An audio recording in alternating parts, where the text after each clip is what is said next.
One of the things that becomes very evident in kingdom life and in the life of faith is that from the moment you commit your life to Jesus Christ, you have this sense of oughtness, don't you? Oughtness, or what we ought to do.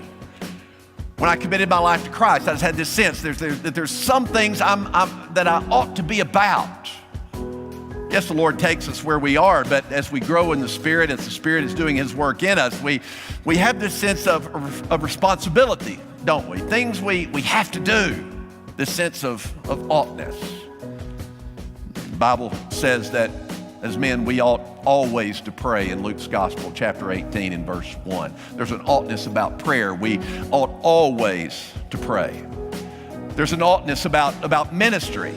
We ought to wash one another's feet. That's the attitude and the perspective that we ought to approach in our service to others. There's an oughtness about obedience. The scriptures say we ought to be obedient to the teachings of God's word. There's an oughtness about love. We ought to love one another, the scriptures say. And so we shouldn't be surprised that even Jesus has a sense of oughtness, an oughtness about his life and about his ministry. I think it becomes very evident here, and I think it helps us as well, that in all these areas of oughtness, where we feel this burden as to what we are supposed to be about, in our prayer life, in our service, in our ministry, in our loving of one another, in our obedience, there is also an oughtness about our conversations, about our interactions with people on a daily basis.